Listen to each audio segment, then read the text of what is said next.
पत्नी का कोई भी पत्नी से भरवा लो। वहाँ से पत्नी लाए जी, पत्नी का हाथ खोज के लाए हैं, इसके पास से जहाँ हाजिर हूँ मैं शेख मुजाहिद हुसैन आबादी आरबीसी चैनल के माध्यम से। इस वक्त मैं बता दूँ कि मैं देवरी पंचायत में हूँ और देवरी पंचायत में यहाँ पर आपकी सरकार और आपके द्वार कार्यक्रम चल रहा है। इस वक्त हमारे पीछे वीडियो साहब भी है, प्रखंड विकास पदाधिकारी, एक लाभुक भी है। लाभुक की समस्या ये है और इनका कहना है कि पदाधिकारियों से हमने बात की तो उन्होंने कहा कि आपको आवास नहीं मिलेगा।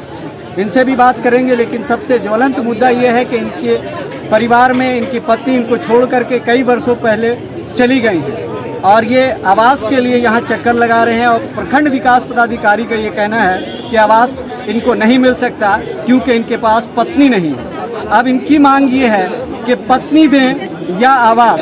हम पत्नी लाएं तो कहाँ से लाएं और आवास बिना हम रहें तो कहाँ रहें, सवाल ये भी है। तो आपको आज जो आपने फार्म भरा तो प्रखंड विकास पदाधिकारी भी थे और आप यहाँ पर ले करके गए। ये इनके पास लाभुक का ये फॉर्म है जो अबू आवास के लिए उन्होंने आवेदन किया था, जिसमें इन्हें योग्य नहीं समझा गया और इनको नकारा गया। आवास के लिए है कि हमारे पास हमारा पत्नी नहीं है। वीडियो साहब को बोले तो वीडियो साहब बोले कि कहीं का कोई का पत्नी का कोई भी पत्नी से भरवा लो। वहाँ से पत्नी लाए जी नहीं है, 10-12 साल हो गए भाग गई है। वीडियो साहब बोले कि वो कोई पत्नी से कोई औरत से भरवा लो। औरत को कहाँ से ले आए, ये अजीब बात है, भागने के लिए तैयार नहीं है। यहाँ वीडियो साहब भी हैं, मैं चाहूँगा कि उनका भी कोई जवाब आधिकारिक तौर पे क्या आता है इस समस्या को लेकर के।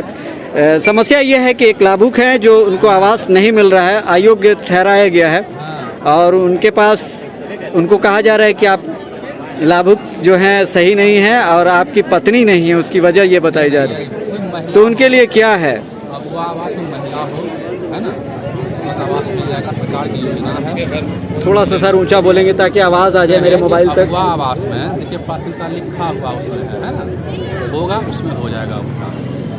आप उनके लिए वैसा व्यक्ति जो इनके पत्नी छोड़ करके 10-12 साल से चली गई है, वो लाभुक जो है आज जर्जर स्थिति में जी रहा है, उसके पास आवास नहीं है और वो आवेदन के लिए चक्कर लगा रहा है। कोई महिला होगी, माँ, पत्नी, माँ, भाई होगी, वो अलग रहते हैं। कोई तो होगा परिवार, बिना महिला का परिवार तो होगा है ना।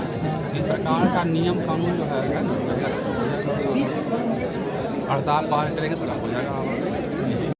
सुना आपने पदाधिकारी ने क्या कहा और पीड़ित ने क्या कहा, लेकिन सवाल यहाँ ये है कि पदाधिकारी की बात अगर मानते हैं तो उनके अनुसार कहा जाता है कि किसी को भी ले आओ। पदाधिकारी महोदय की बात माने तो उन्होंने जो कहा कि माँ को भरवा दो, बहन का भरवा दो, तो एक माँ और बहन का हक एक बेटे को कैसे मिल सकता है, एक भाई को कैसे मिल सकता है?